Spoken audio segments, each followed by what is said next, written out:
गाथा नंबर बोलो।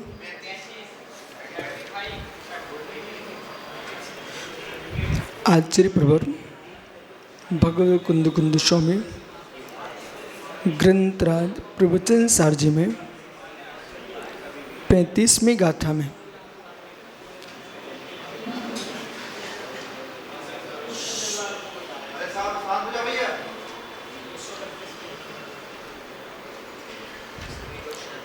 आत्मज्ञान योग कर्तिकरणस्कृतम वेदमुपनिषदि। जो लोग आत्मा में और ज्ञान में आत्मा को एकांत से कर्ता बना के और ज्ञान को करण बना के एकांतिक व्याख्या कर रहे हैं, उन्हें समझा रहे हैं कि एकांत से आत्मा भिन्न कर्ता और भिन्न करण नहीं है। भिन्न कर्ता भिन्न करण नहीं है। कर्ता करण भिन्न हो गया। आत्मा ज्ञान से जानती है और ज्ञान के सहयोग से जानती है। या तो ज्ञान अचेतन हो जाएगा या आत्मा अचेतन हो जाएगी। इसलिए जो भिन्न कर्तीकरण का स्वीकार कर रहे हैं उन्हें समझा रहे हैं कि जैसे हसिया के द्वारा, दांते के द्वारा, बसूले के द्वारा लकड़ी को पृथक किया जाता है, ऐसे आत्मा भिन्न ज्ञान से भिन्न ज्ञेयों को जानता है। ऐसा सिद्धांत नहीं है। युत सिद्ध अयुत सिद्ध कर्तीकरण भाव में हम जो है अभेद कारक की दृष्टि से कर्ता कर्म करण भेद कर लेते हैं, लेकिन अधिकरण जब हम देखते हैं तो सबका अभिन्नत्व भूत है। सबका अभिन्नत्व भूत है। जो जान सो नाड़म न हवदी नाणे नाणगो आधा नाणम प्रणमदिशयम अट्ठानाट्या सव्वे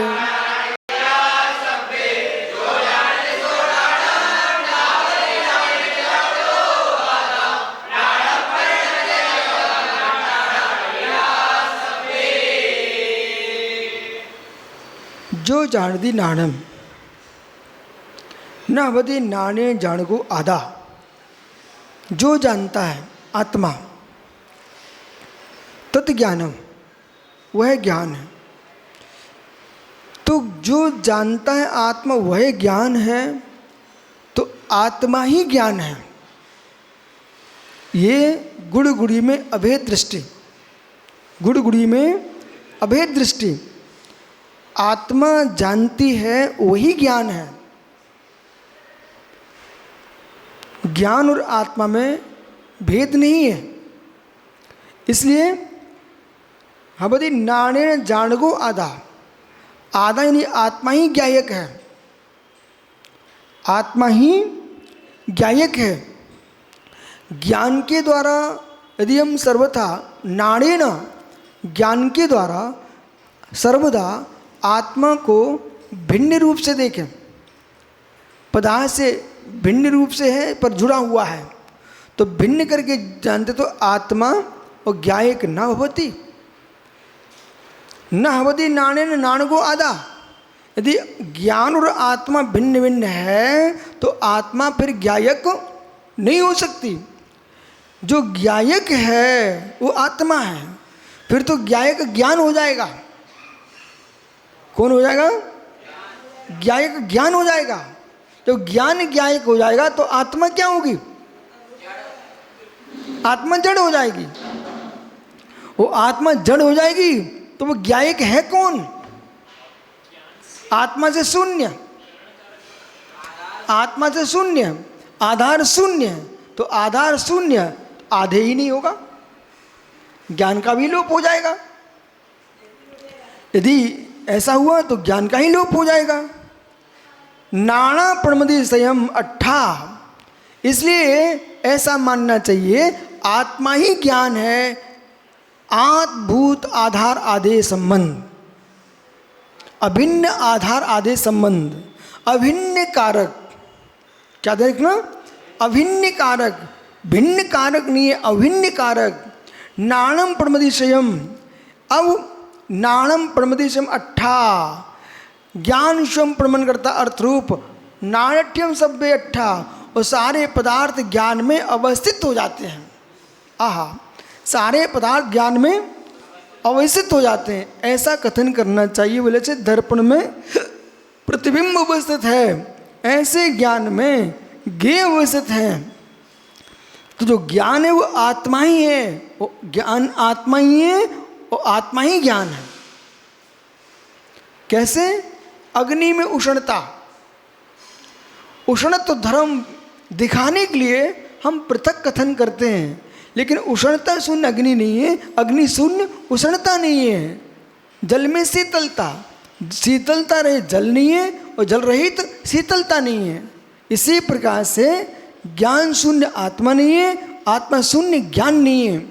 बार बार कुंद कुंद देव जोर दे रहे हैं, बार बार कुंद कुंद देव जोर दे रहे प्रवचन सार जी में। क्यों? क्योंकि सारा जगत मिथ्या से दूषित है।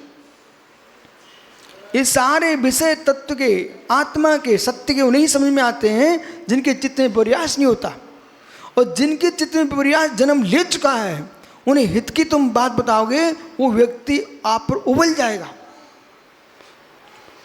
पराभिप्राय निवृत्तम सकत्वाद, दूसरे के अभिप्राय को बदलना अशक्य है। हजारों वर्षों जिसने जो दीवार देखी है आड़ी टेढ़ी, वो सीधी करने में उसको दुख होता है, उसको सीधी करने में दुख होता है, मालूम आपको? ओहो हो, आज ये सत्य की व्याख्या प्रारंभ हो जाए, वे असत्य वाली हत्या कर देंगे, समझे कि नहीं? वो तो धीरे धीरे धीरे धीरे उनको समझाया जाता, भाई जिनकी काल लब्धि आ गई है, जिनकी भवितव्यता पवित्र है, उन्हें ही समझ में आता है सत्यार्थ, और जिनकी भवितव्यता पवित्र नहीं है, तुम सत्य का व्याख्यान करोगे, ये मायावी लोग उनका नाश कर देंगे।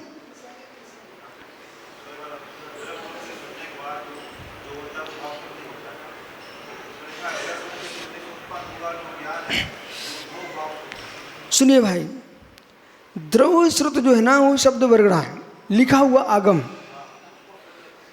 अब जो लिखा हुआ आगम है, थोड़ा ध्यान दो, जो आगम लिखा हुआ है वो हमारा श्रुत ज्ञान नहीं है, द्रव श्रुत है, द्रव श्रुत है।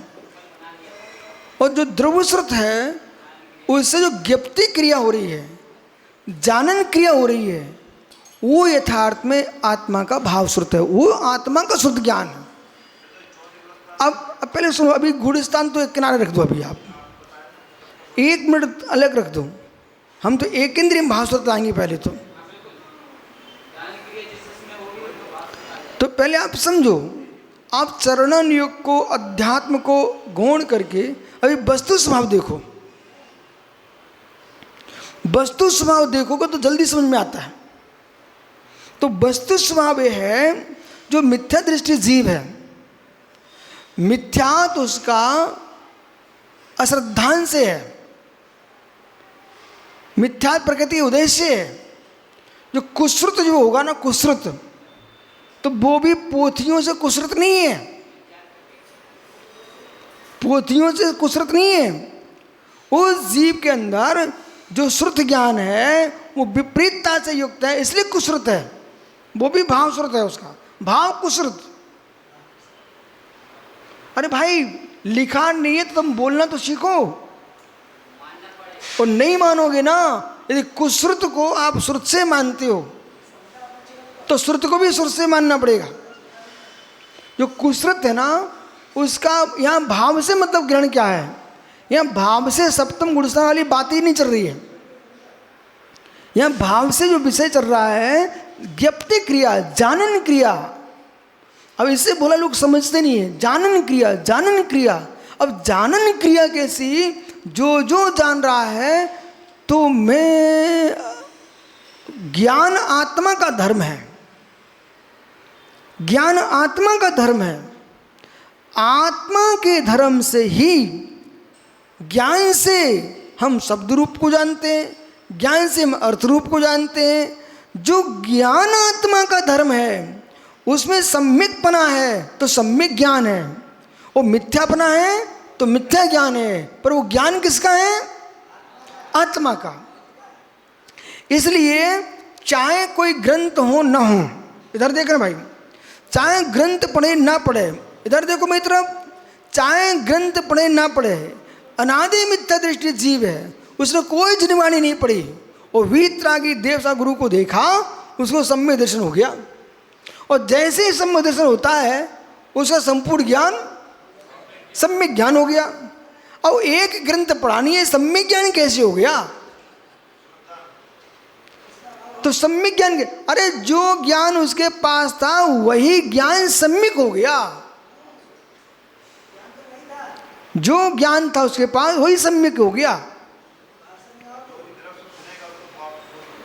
इसलिए द्रव श्रुत भाव श्रुत का साधन है, द्रव श्रुत भाव श्रुत का साधन है। पर इस बात को ध्यान रखना, यह सामान्य कथन चल रहा है, मिथ्यात्व को सुनेगा तो मिथ्या भाव श्रुत में जाएगा, और सम्यक सुने तो सम्यक भाव श्रुत में जाएगा। लेकिन जो सदुपयोग भूत भाव श्रुत है वह वीतराग चारित्र की अविनाभावी भूत है।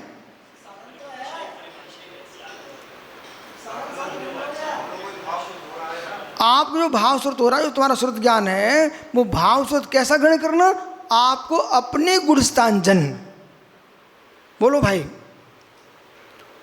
जो आपका भाव श्रुत कैसा है? सुखी गुणस्थान जन। सुखी गुणस्थान जन पंडित जी बोलोगे तभी आप आगे बढ़ पाओगे, और सुखी गुणस्थान जन नहीं बोला तो बहुत अनर्थ हो जाएगा। जो तुम्हारी विशुद्धि है आत्मा की वो आपके गुणस्थान जन है, न कि ऊपर गुणस्थान जन है, बस। और जब ऊपर गुणस्थान में जाओगे तो नीचे की विशुद्धि समाप्त नहीं हो जाएगी। सुगुणई पूर्गुण सा, ये अमृत भगवान समंत स्वामी ने लिखा है, जैसे जैसे प्रतिमा बढ़ती है तो उन प्रतिमाओं में पूर्व गुण, प्रतिमा का जो गुण था उस गुण के साथ ऊपर की प्रतिमा बढ़ेंगी। ऐसा नहीं होगी पर्या बदल गई पंडित जी की, तो पहले हमने व्रत प्रतिमा ली थी, उसके जो नियम थे वे समाप्त हो गए, अब तीसरी प्रतिमा के बढ़ गए। नहीं, कुछ लोगों की धारणा होती है जिन्हें टमाटर छोड़ दिया था, अब वे प्रतिमाधारी बन गए, तो उनने भी पर्या बदल गई। पहले गृहस्थी में छोड़े थे, अब तो हम साधु बन गए, ले सकत। ऐसा नहीं है भैया। पूर्वगुणी सुगुण पूर्वगुण हिस्सा नहीं, यदि ऐसा आपने नहीं स्वीकार किया तो नीचे ऊपर मंजिल बन रही थी तो नीचे की मंजिल तोड़ते जाओ। अब बताओ किस में बनेगी? ऊपर मंजिल बना रहे थे और नीचे की मंजिलें तोड़ते चले जाओ, अब बताइए ऊपर की मंजिल किस पर बनेगी? तो इस प्रकार से जो तुमने पहले से नियम लिए हार्दिक, या तुमने पपीता का त्याग घर में किया है तो मुनि महाराज बन के पपीता नहीं खा सकते आप। ऐसा नहीं कि पर्या बदल गई पपीता खा सकत।